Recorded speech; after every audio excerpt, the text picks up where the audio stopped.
Bien, bonsoir à toutes et tous. Aujourd'hui, nous allons parler d'un sujet très délicat, le suicide. La perte d'un être cher est déjà quelque chose de très difficile à vivre, mais lorsqu'il s'agit d'un suicide, il n'y a pas de mots pour l'exprimer. C'est la raison pour laquelle je vous propose de commencer notre réunion par une prière à l'attention des personnes suicidées.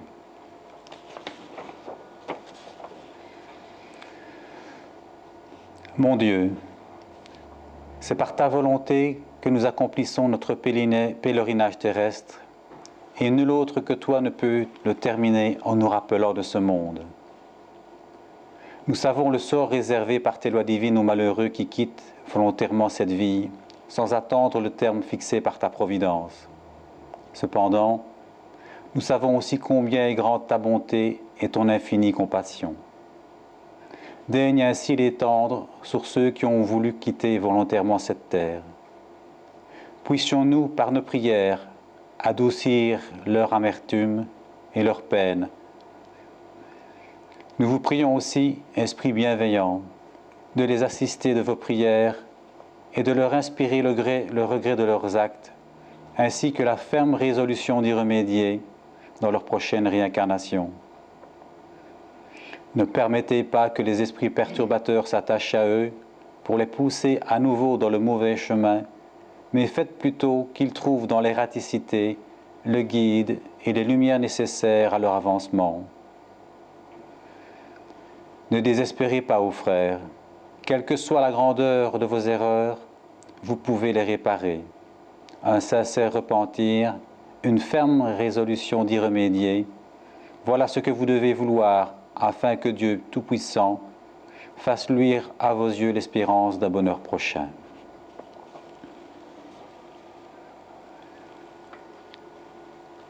Je vous remercie.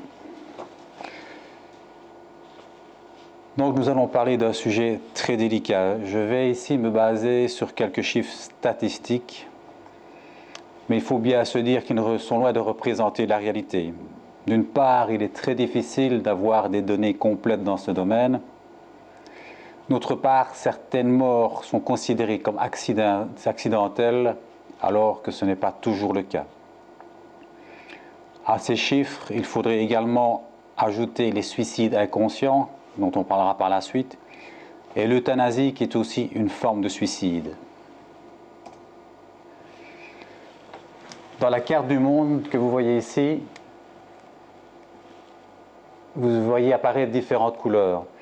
Donc en rouge, vous avez les zones où le taux de suicide est le plus important, qui est d'une moyenne de 13 suicides pour 100 000 habitants. En couleur moutarde, c'est entre 6,5 et 13, et en couleur bleue, c'est moins de 6,5.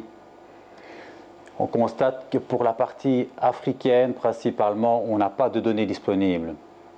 Donc, comme je vous l'ai dit, ces chiffres sont sous-évalués puisqu'ils ne tiennent pas compte de certains facteurs que je vais reprendre par la suite.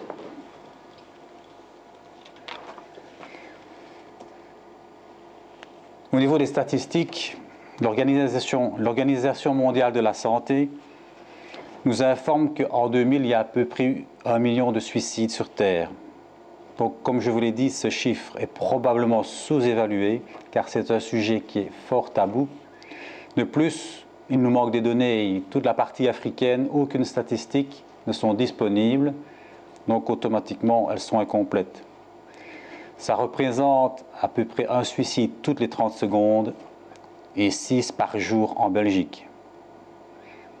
Nous allons voir par la suite, certaines catégories d'âge sont plus concernées que les autres. Ici, je citerai deux cas particuliers. Je ne sais pas, vous avez peut-être entendu parler de France Télécom. Pendant 2 ans, il y a eu une vague de suicides chez France Télécom où 46 employés se sont suicidés. Ça, c'est un phénomène de société pour lequel je vais revenir aussi par la suite. Et dans les informations que nous avons aussi à notre disposition, il semble que le risque de suicide chez les jeunes adolescents de style gothique sont multipliés par 4. Donc apparemment, la façon d'être et de se comporter s'expriment à travers un mal-être, et ce mal-être, dans certains cas, conduit au suicide. On s'aperçoit donc, à travers ces données, que le suicide touche toutes les classes sans distinction, qu'il concerne principalement les tranches d'âge de 45 à 55 ans et les personnes très âgées, mais de manière générale, toutes les catégories d'âge sont concernées. Au niveau du taux de suicide, donc les suicides effectifs, les hommes se suicident 2 à 3 fois plus que les femmes. Par contre, au niveau des tentatives de suicide, c'est l'inverse. Il y a beaucoup plus de tentatives de suicide au niveau des femmes qu'au niveau des hommes. Autre constatation, avec la modernité dans nos sociétés entre guillemets civilisées, l'homicide recule, par contre le taux de suicide augmente. Autre chose aussi assez particulière, en Occident, on constate ici en Europe des taux de suicide plus forts en Suisse, en Finlande, en Belgique et en France, et plus faibles en Italie, en Espagne, en Grande-Bretagne, en Grèce et au Portugal. À une exception près, on constate que plus un pays est froid et gris et pluvieux, plus il a un taux de suicide que dans un pays chaud et ensoleillé. Une chose aussi à constater, c'est que plus la technologie d'une société est avancée, et plus le taux de suicide est important. Et ça m'a fait penser à une chanson de Jean-Jacques Goldman dans laquelle il dit qu'il n'y a pas de suicide au Sahel. Ça laisse un peu refléter. Et d'une manière générale, si on prend le Japon par exemple, vous avez 35 000 suicides par an au Japon. Et c'est une société très avancée technologiquement, qu'on se rend compte qu'il y a quand même des facteurs assez interpellants à ce niveau-là. Le suicide, donc, peut être classé en 3 catégories. Les suicides conscients, donc ceux qui mettent volontairement fin à leur jour suite à des difficultés de différentes natures. Les suicides inconscients, on ne se rend pas toujours compte, mais les personnes qui font des excès en tout genre, tels que l'abus d'alcool, de nourriture, qui prennent des risques inconsidérés en voiture ou d'une autre façon, c'est un suicide inconscient, involontaire, mais c'est une forme de suicide. Autant il y a des personnes qui meurent de faim, ou ici dans nos sociétés modernes, civilisées, eh bien, il y a des personnes qui meurent parce qu'elles mangent trop, parce qu'elles ont des problèmes cardiaques, des problèmes de cholestérol et autres. Et la troisième catégorie, donc, c'est l'euthanasie, des personnes qui choisissent de partir en fin de vie ou qui, suite à une maladie grave, voire incurable, décident de quitter la Terre. Donc c'est aussi quelque part une forme de suicide. Quelles en sont les principales causes? Elles ne sont pas encore bien connues, mais certains facteurs y conduisent, tels que les maladies psychiatriques graves, les personnes qui sont bipolaires, qui sont schizophrènes. Dans ce cas-ci, on peut parler de suicide inconscient. Les personnes dépressives, les personnes qui abusent de substances, principalement l'alcoolisme, les drogues, la perte d'espoir ou l'envie de vivre, lorsque, par exemple, on a des revers, des difficultés dans la vie, certaines personnes à un moment n'arrivent plus à les surmonter, la perte d'un être aimé ou d'une relation importante, la perte d'un emploi ou de l'estime de soi, une douleur émotionnelle ou physique insupportable. On pourrait également ajouter les difficultés financières, et peut-être de votre côté, connaissez-vous malheureusement d'autres circonstances qui ont mené à de telles situations. Donc, en résumé, on constate que d'une façon générale, le suicide est majoritairement commis par des personnes matérialistes et ou athées. L'incrédulité, le doute sur l'avenir, les idées matérialistes sont les plus grands excitants au suicide. La propagation des idées matérialistes est donc le poison qui transmet chez un grand nombre la pensée du suicide, et ceux qui s'en font les apôtres portent sur eux une grande responsabilité. Ceci nous amène à une réflexion sur la vie. Il y a un proverbe qui dit la vie est un long fleuve tranquille, mais vous êtes tout comme moi bien placé pour savoir que c'est loin d'être la réalité. Donc, vivre des moments difficiles, vivre des moments de crise, fait partie du développement habituel et normal de l'être humain, qui n'est jamais confronté à des difficultés. C'est d'ailleurs ce qui nous permet de grandir et de faire des choix dans notre vie. Si toute crise existentielle ne débouche pas sur le suicide, un individu, dans ces moments particuliers de remise en question, soumis à l'incertitude et le doute, se retrouve refermé sur lui-même dans un processus tellement angoissant que le suicide peut apparaître comme un moyen de mettre terme à une souffrance devenue insupportable.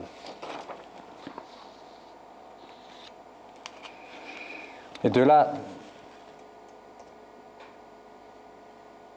on peut décrire un processus mental. Il est évident que la personne qui se suicide de manière inconsciente par des excès, que la personne qui se suicide de manière inconsciente parce qu'elle est malade mentale, n'intervient pas dans ce processus-ci. Mais dans ce cadre d'un suicide volontaire, on a repéré le processus mental qui s'opérait chez la personne et comment les situations arrivent à la faire passer à l'acte. Donc, dans un premier temps, l'idée suicidaire n'est généralement pas prépondérante. Le suicide apparaît comme une solution parmi d'autres. C'est le stade de l'idéation. À ce stade, il est bien sûr difficile de l'entendre, car la personne elle-même dispose d'autres solutions et peut ainsi soit résoudre le problème d'une autre manière, soit donner l'impression que cette idée n'est en somme pas du tout sérieuse.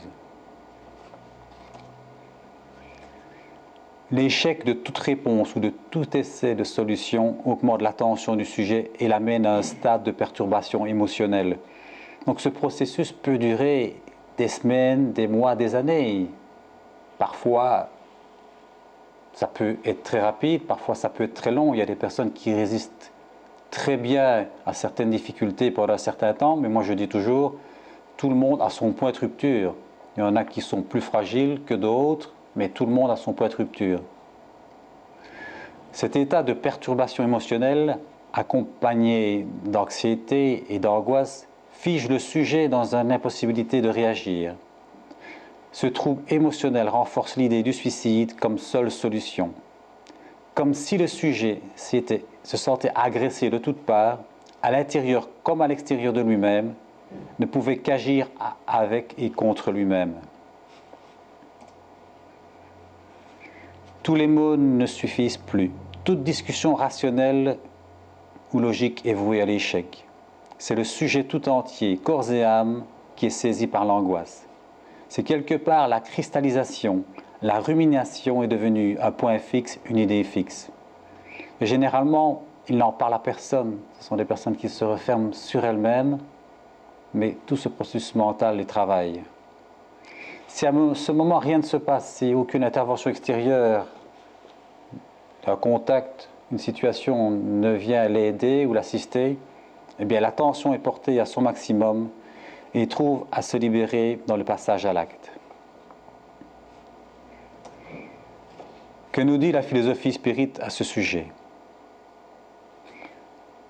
Pour celui qui ne croit pas à l'éternité, qui croit que tout est fini à la mort, s'il est accablé par le chagrin et l'infortune, il ne voit de terme que dans la mort. N'espérant rien, il ne trouve tout naturel, tout logique, même d'abréger ses souffrances par le suicide. Et c'est évident. Toute personne qui réfléchit rationnellement, qui est matérialiste, qui pense que la vie a un terme dès qu'on son seul hôte, qui se retrouve confronté à des situations pénibles, qu'il voit inextricables, pour lesquelles il n'y a pas de solution, il se dit, si je pars, tout ça est fini et je suis tranquille. Donc ça, c'est la vision matérialiste. Avec la connaissance du spiritisme, le suicide n'a plus d'objet. Bien au contraire, on reconnaît que par ce moyen, on n'échappe à un mal que pour retomber dans un autre pire. Voilà pourquoi le spiritisme a déjà arraché tant de victimes à la mort volontaire. Dans ce contexte, les tribulations de la vie sont à la fois les réparations des erreurs d'existence passée et des épreuves pour l'avenir.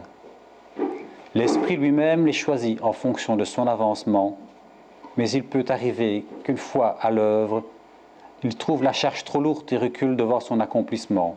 C'est alors qu'il a recours au suicide, ce qui le retarde au lieu de l'avancer. Maintenant, il est vrai que je n'ai pas abordé une notion qui n'est peut-être pas commune pour tout le monde, mais dans le contexte de la survivance de l'être, il y a ce que l'on appelle la réincarnation. Donc notre passage sur Terre n'est pas unique, mais n'est qu'une des étapes par lesquelles on passe. Et donc ceci est expliqué dans ce cadre-là.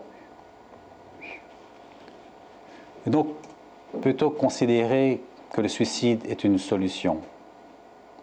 D'une manière générale, aucune religion n'admet le suicide. Cette unanimité fait ressortir avec évidence qu'il s'agit là d'une chose contraire aux lois divines.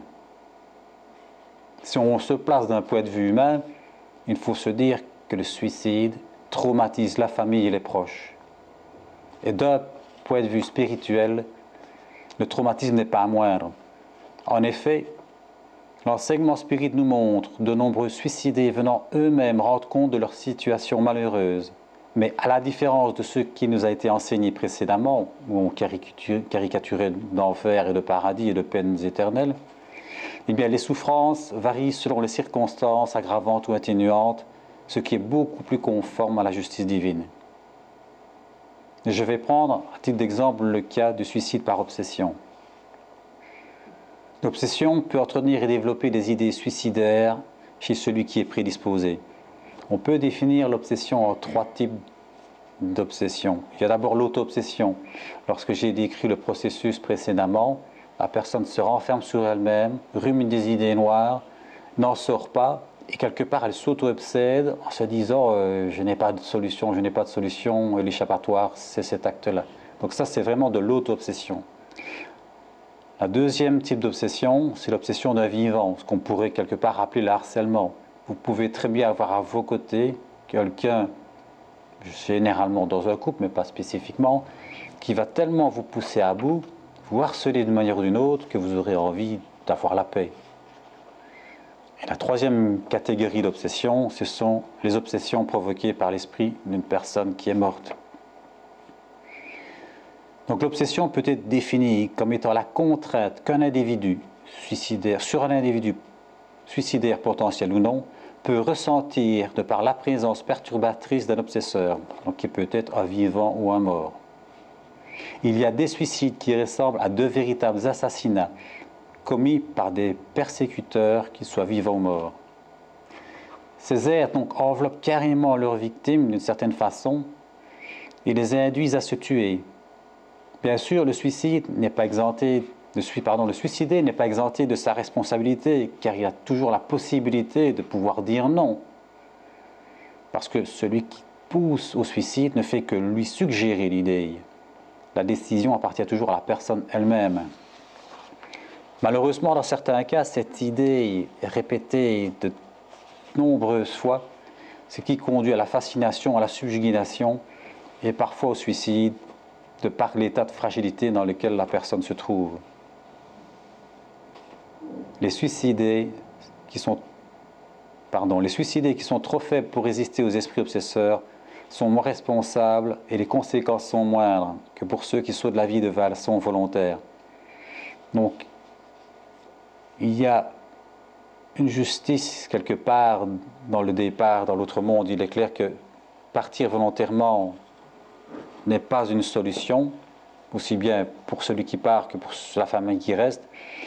Mais les responsabilités sont moindres. Si quelqu'un vous pousse à bout parce qu'il vous harcèle d'une façon ou d'une autre, les circonstances sont beaucoup moins graves que quelqu'un qui va par exemple se suicider parce qu'il aura joué en bourse, qu'il aura perdu toute sa fortune et que par désespoir il se suicide. Et ce sont des choses qui sont encore produites il y a quelques années.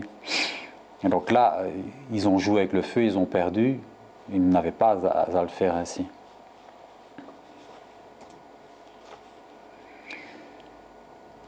À travers les enseignements spirites, nous avons eu la chance de recevoir de nombreuses réponses. Et donc je ne sais pas, vous ne le connaissez probablement pas, mais nous avons un livre qui s'appelle le livre des esprits, qui a été appelé ainsi parce que ce sont des communications avec des personnes qui se trouvent mortes dans le monde spirituel et qui nous ont apporté des enseignements. Donc, on leur a posé des questions et ils y ont répondu. Et donc, ici, je prends une des questions. L'homme a-t-il le droit de disposer de sa propre vie? Et la réponse que les esprits nous ont donnée, non, Dieu seul a ce droit. Le suicide volontaire est une transgression de cette loi.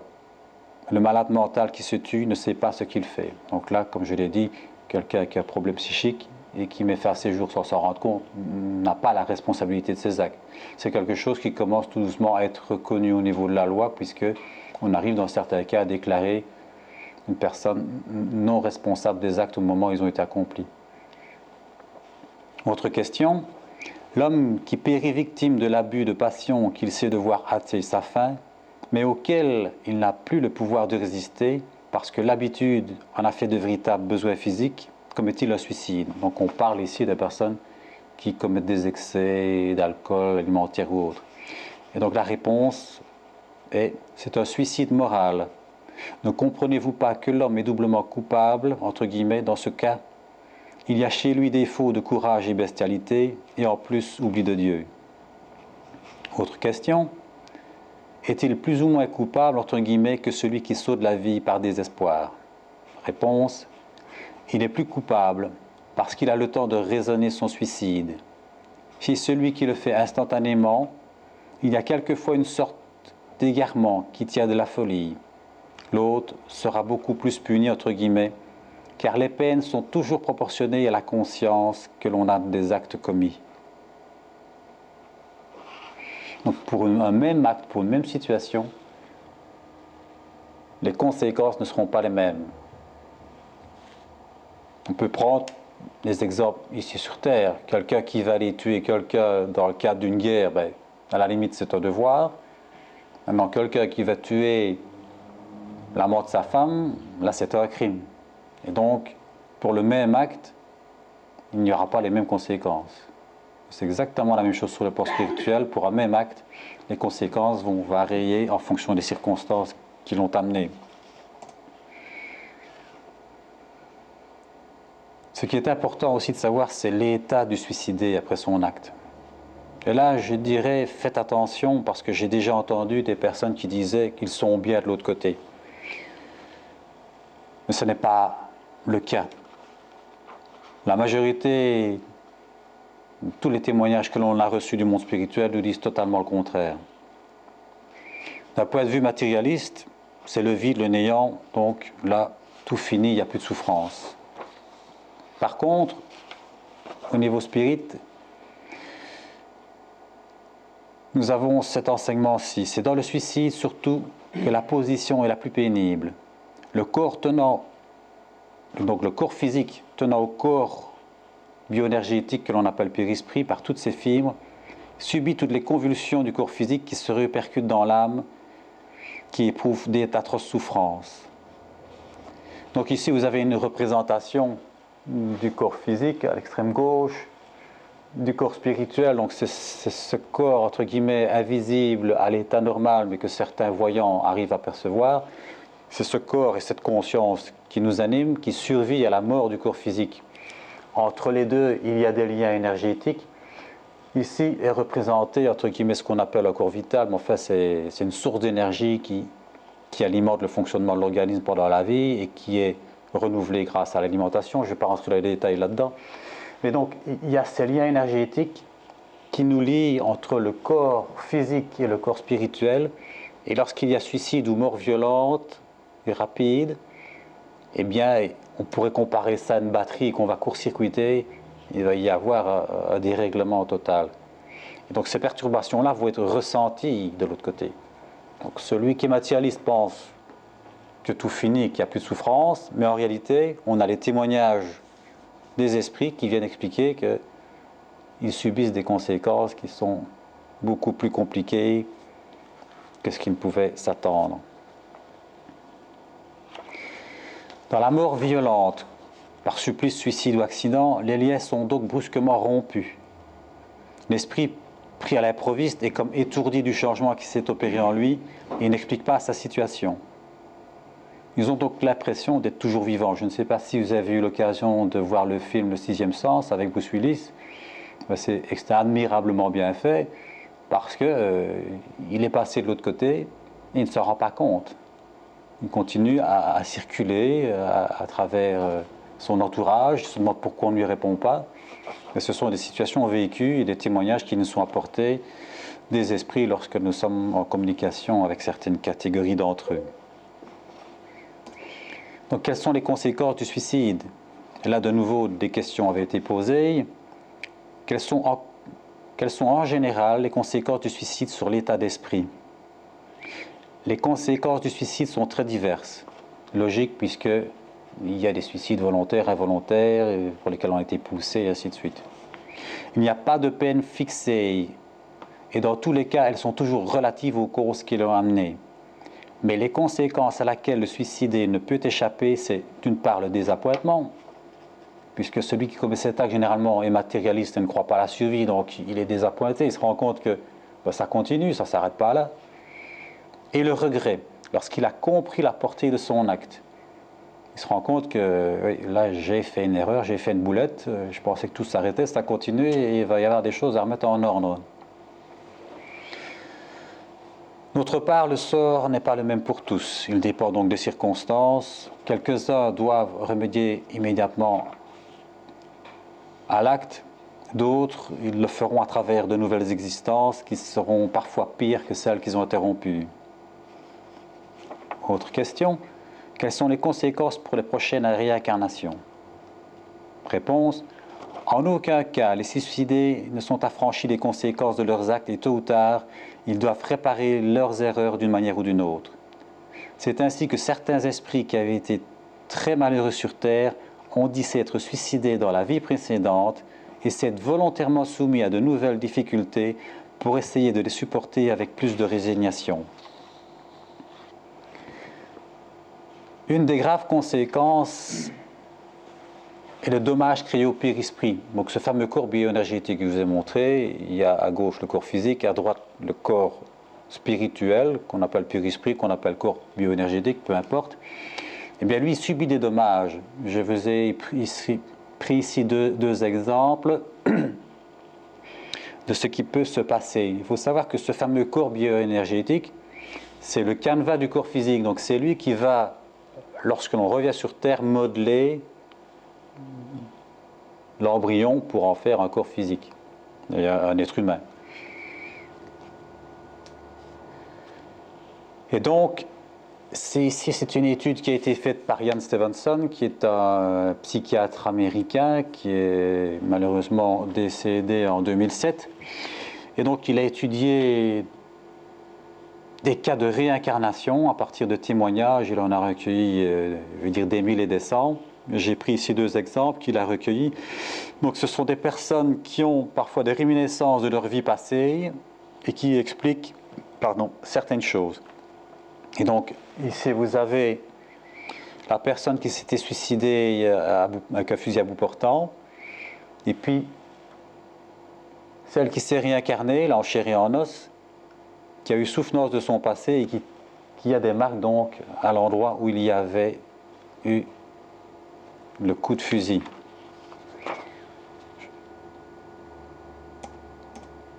Un deuxième cas ici, toujours étudié par Ian Stevenson, c'est une personne qui est turque, qui s'est aussi souvenue de son existence antérieure dans laquelle elle s'était suicidée par balle, et donc il y a une trace au niveau de la gorge et une trace au niveau de la tête.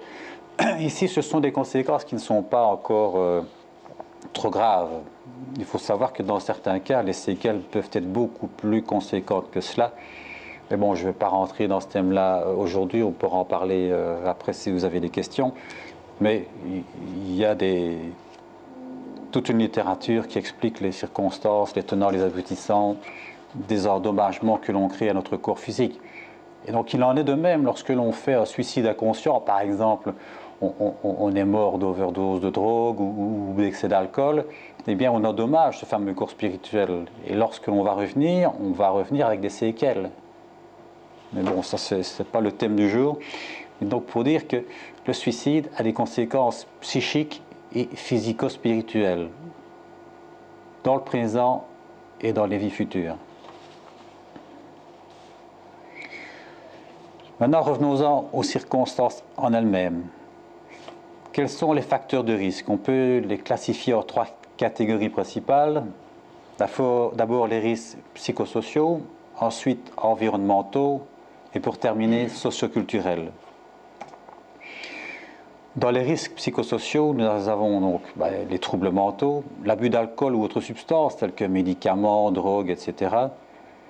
Des tendances dépressives, impulsives ou agressives, des histoires de trauma ou d'abus. Il est clair que des personnes qui ont eu des traumatismes, il est clair qu'un abus crée un traumatisme aussi, sont beaucoup plus fragiles et ces traumatismes qui parfois arrivent récents dans l'enfance, des décennies plus tard, on ne s'imagine pas les conséquences que de tels actes peuvent avoir. Et alors, si la personne se trouve dans des circonstances de faiblesse, elle pourrait avoir des tendances suicidaires. Certaines maladies physiques majeures, ou alors avoir déjà fait des tentatives de suicide antérieures. Au niveau des facteurs de risque environnementaux, il y a la perte de travail ou une perte financière, la perte de relations ou sociales, quand on perd un parent, un ami, c'est parfois des moments très difficiles à vivre et ça peut aussi entraîner certaines personnes à vouloir suivre. L'accès facile à des moyens mortels, des histoires familiales de suicide ou de l'entourage. Au niveau des facteurs socioculturels, il y a le manque de soutien social et le sentiment d'isolement. C'est un isolement, c'est malheureusement un phénomène de société. On se retrouve de plus en plus dans une société égoïste qui fonctionne où chacun travaille pour soi, vit pour soi. C'est des choses, entre parenthèses, qui vont devoir changer quand on voit à l'heure actuelle la situation dans laquelle on se retrouve. Mais ça, de nouveau, c'est un autre débat, c'est un autre thème. Il y a des barrières pour accéder aux soins de santé, soit financières, soit au niveau intégriste. Bon, si on prend certaines religions, une femme ne peut pas se faire soigner par un médecin homme. D'un autre côté, certains ne veulent pas qu'on fasse des transfusions sanguines. Donc, c'est aussi, si la personne n'a pas la possibilité d'accéder aux soins pour une différente raison, elle peut aussi avoir envie de mettre fin à ses jours. Il y a les victimes de harcèlement, principalement à l'école ou au travail. Il y a les traditions culturelles, harakiri, j'espère et j'ose espérer que ça disparaît. Par contre, le fanatisme religieux, le kamikaze, est quelque chose de très à la mode au jour d'aujourd'hui. Et il est clair que c'est un risque très très important. Et c'est un suicide, il n'y a rien à faire. Si même c'est fait dans d'autres considérations, c'est un suicide.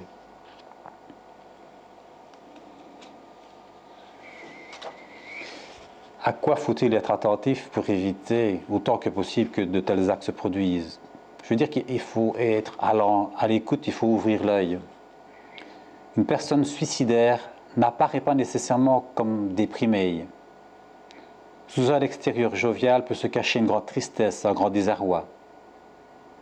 Les signes de changement varient d'une personne à l'autre. J'ai eu l'occasion, malheureusement, de vivre une situation pareille. J'ai un collègue de travail que je vois un jour, fin de journée, très sympathique, très, très confiant, il me dit au revoir, et puis quelques jours après, suicide. Je n'aurais rien su détecter, il avait l'air comme vous, comme moi, rien, aucun signe. Eh bien, donc c'est parfois très difficile d'arriver à cerner les choses. Donc détecter des signes avant-coureurs d'un passage à l'acte suicidaire est une tâche particulièrement difficile vu la complexité de la problématique suicidaire elle-même. Dans certains cas, on constate même que c'est impossible tant le suicide survient de manière subite et brutale. Cependant, la pratique montre qu'un nombre important de personnes ayant tenté de se suicider ou s'étant suicidées avaient montré des signes précurseurs ou tout au moins avaient tenté de l'exprimer, mais parfois de manière détournée ou maladroite. Et donc, l'isolement, le retrait, un désinvestissement scolaire ou professionnel, une perte d'énergie, mais aussi une absence de réaction pour la perte d'une personne proche, ce sont des signes de périodes difficiles. De même, une hyperactivité soudaine, ou à l'inverse une extrême lenteur, ou encore le don d'objets à laquelle la personne tenait personnellement, c'est aussi d'autres signes. Enfin, une consommation abusive d'alcool ou de médicaments, la prise de toxiques comme de drogue, reflète de toute façon un état général de souffrance psychique importante. Et donc là, il est clair que c'est une situation qui peut conduire à terme au suicide. De même, différentes situations dans notre vie quotidienne qui sont synonymes de changement, parfois la perte d'un emploi, un déménagement non souhaité, ou alors une rupture avec la perte et la séparation ou un divorce. Des situations aussi de deuil. Ce sont des moments où on est très vulnérable et donc, chez certains, on risque de passer à l'acte suicidaire. Comment combattre cette tentation de suicide? Le mieux, naturellement, ce serait de pouvoir démontrer à tous la survivance de l'âme et ses conséquences. Le jour où tout le monde sait que rien ne s'arrête et que c'est reculer pour mieux sauter, il est évident que vous allez réfléchir à 2 fois puisque vous savez que ça ne sert à rien, ce sera quand même à refaire. Donc ça, c'est clair que c'est un fameux moteur.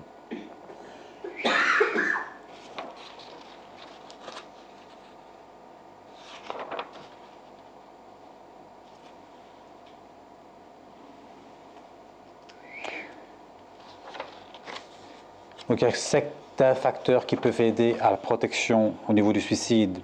Apporter des soins cliniques efficaces pour ceux qui ont des problèmes mentaux, physiques ou qui abusent de certaines substances. Apporter un soutien dans la recherche d'aide spécialisée, psychologue ou autre. Avoir accès réduit aux moyens létaux. Éviter l'isolement en entretenant des liens de famille étroits et un soutien efficace au niveau de l'entourage. Et c'est clair que quelqu'un qui a la chance de vivre soit dans une famille unie, soit d'avoir un groupe de connaissances et d'amis vrais, c'est un fameux soutien. Le fait de ne pas être isolé, d'être bien entouré, de pouvoir se confier, ça aide énormément. Éviter à résoudre les problèmes, les conflits, les disputes de manière non violente. Il est clair que quelqu'un qui est agressif d'une façon ou d'une autre, après, ça travaille sur le mental, et soit celui qui a commis cette agression d'une façon ou d'une autre, ça va le travailler, mais celui qui subit ces agressions-là, ça va aussi le travailler, et peut-être qu'il va dire « moi je n'en peux plus, j'ai envie de partir ». Éviter à développer des convictions culturelles et religieuses qui découragent le suicide et stimulent l'estime de soi. Comme je l'ai dit, si on sait que ça ne se termine pas, la vision est totalement différente. Et donc il faut vraiment se mettre à l'écoute de la personne suicidaire pour lui permettre de se rendre compte qu'elle n'est en fait pas différente de nous. Nous aussi, tout le monde vit des difficultés à un moment donné ou l'autre de sa vie. C'est vrai que dans certains cas, il y a ce que j'appelle la loi des séries, on les cumule. Et c'est souvent le cumul de plusieurs éléments les uns derrière les autres qui fait qu'à un moment donné, le vase déborde. Et donc là, si on est isolé, c'est très difficile parfois à surmonter. Il faut être attentif aux choses qu'elle a à nous dire sur les difficultés de sa vie, ses difficultés à assumer ce qui lui arrive. La laisser parler de ses difficultés, des moments difficiles qu'elle vit et où mourir est pour elle la seule solution. L'état de crise, l'ambivalence, le désir de communiquer et d'être compris font partie intégrante de la problématique suicidaire et de notre rencontre avec la personne suicidaire. Une grande part de la prévention va se trouver dans notre capacité à être là. Donc vraiment être là à l'écoute et à côté de la personne qui est en difficulté. La prévention n'est pas là pour circonscrire, éviter à tout prix le passage à l'acte, mais plutôt pour tenter d'humaniser la situation conduisant à celle-ci. Il est évident que si un jour vous vivez une circonstance pareille, il ne faut pas vous reprocher et vous dire zut, si j'avais su, j'aurais ceci ou j'aurais cela. Si même vous entourez bien une personne que vous soupçonnez d'avoir des tendances suicidaires, c'est pas pour ça qu'elle ne va quand même pas commettre l'acte. Il ne faut pas non plus après vous culpabiliser. C'est clair que on fait ce qu'on peut, mais on n'est pas dans la tête d'un autre. Et si malheureusement il en venait à l'issue fatale, il faut quand même se dire, moi j'ai fait ce que j'ai pu. Mais on ne peut pas aller au-delà des autres. On ne peut pas accompagner 24 heures sur 24 quelqu'un qui est mal dans sa peau et donc éviter tout incident. C'est pourquoi il faut l'inviter à parler ouvertement et calmement de son envie de mourir. Il ne faut pas qu'il garde ça de manière refoulée, il faut qu'il puisse l'exprimer. Écouter ce qu'il vit en l'invitant à se confier et avoir de l'empathie par rapport à ce qu'il dit. Renoncer à vouloir tout comprendre. Parfois, on a difficile de se comprendre soi-même, donc on ne sait pas tout comprendre de l'autre, mais le fait de pouvoir l'écouter, le laisser s'exprimer, ça le permet de vider son sac et peut-être parfois de trouver des solutions.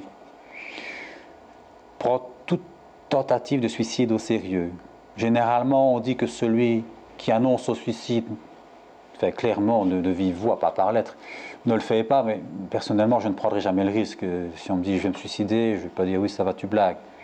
Il faut quand même éviter de ne pas prendre ça au sérieux. L'encourager à prendre contact avec une aide spécialisée, psychologue, psychiatre, sorte de prévention du suicide, etc. Et comme je vous l'ai dit tout à l'heure, personne n'est à l'abri. Je ne sais pas si vous le connaissez, bon, alors Allan Kardec a codifié la philosophie spirit, donc c'était quelqu'un qui a fait un travail énorme, qui avait une volonté, je veux dire, de faire, un courage d'acier, et qui travaillait jour et nuit, parce qu'à l'époque, il n'y avait pas d'ordinateur, il n'y avait pas d'imprimante et tout ça, il faisait tout à la main, il répondait à des centaines de lettres. Mais comme tout le monde, à un moment donné, il a failli craquer. Il était soumis à des critiques, à des injures, à des moqueries, à un manque de ressources financières aussi. Et il avait à peu près dans la soixantaine, donc ce n'était pas évident. Et lui aussi, à un moment donné, était plus dans le désespoir. Mais comme par hasard, un jour, il a reçu un colis.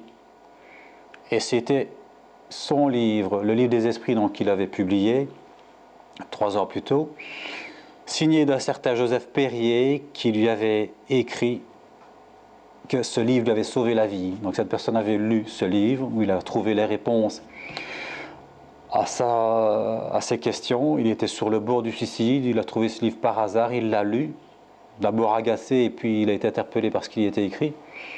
Et donc, sur ce petit mot que M. Perrier lui a envoyé, il a été écrit « Que Dieu bénisse les âmes qui coopèrent à sa publication ». Donc tout ça pour dire que personne n'est à l'abri du suicide, mais parfois il suffit d'un rien, d'une étincelle pour redonner espoir et repartir vers autre chose. Maintenant, comme je l'ai dit tout à l'heure, dans certains cas, il peut être trop tard. Donc si dans une situation où il est trop tard, comment aider les personnes, les proches d'un suicidé? Encore et toujours par l'écoute et l'accompagnement. Par l'approche de la codification spirit. Maintenant, il est clair qu'il faut que la personne soit ouverte à ces idées. Mais si elle est ouverte à ces idées, eh bien, la littérature spirit va pouvoir lui apporter un soutien énorme, sachant que la personne qui est partie de l'autre côté, un jour, il pourra la retrouver et il peut déjà faire un travail pour l'aider dans l'état actuel des choses. Conseiller donc des lectures positives et constructives. Prier pour la famille et pour celui qui a commis l'acte, parce qu'il a besoin d'aide, de support. Matériellement, pour un matérialiste, c'est fini, il n'y a plus rien à faire. Mais en réalité, il y a un travail à faire, parce que celui qui est de l'autre côté, ses souffrances perdurent et sont encore plus conséquentes de par ce qu'il vient de commettre.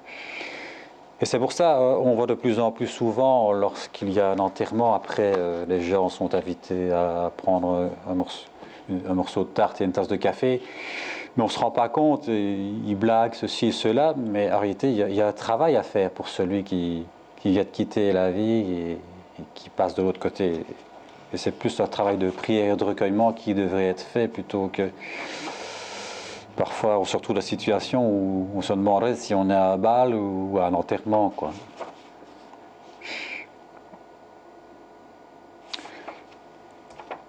En conclusion, le calme et la résignation puisés dans la manière d'envisager la vie terrestre et dans la foi en l'avenir donnent à l'esprit une sérénité qui est le meilleur préservatif contre la folie et le suicide. Ils sont tout seuls, oui, c'est pas grave.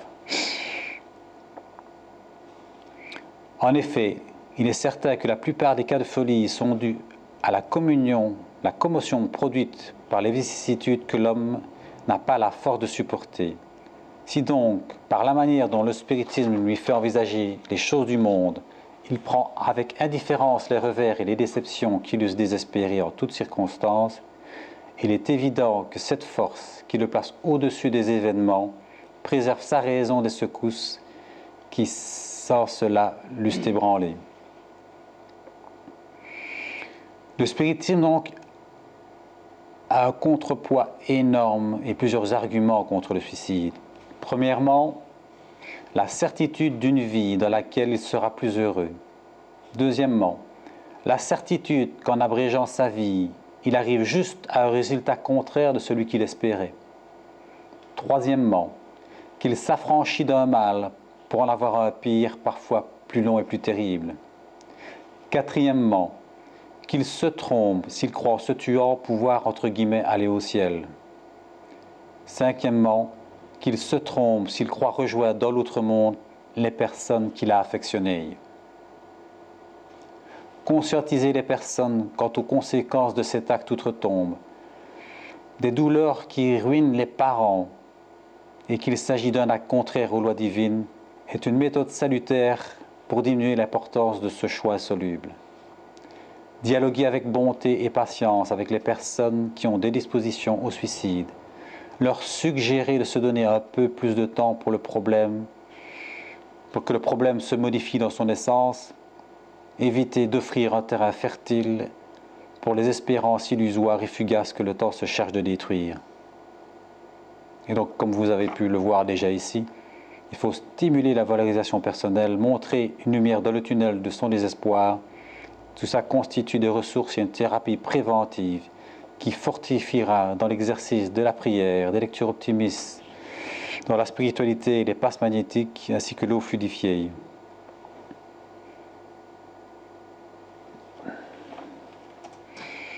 Avec le spiritisme, le doute n'est plus permis. L'aspect de la vie change.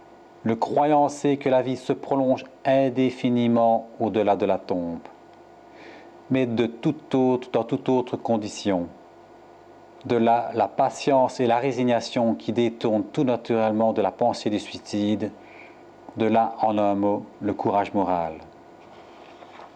Et si malheureusement, vous avez des personnes qui commettent cet acte, sachez que tout n'est pas perdu. La vie ne s'arrête pas là. Il y a moyen de rectifier le tir et de s'en sortir. Je vous remercie de votre attention.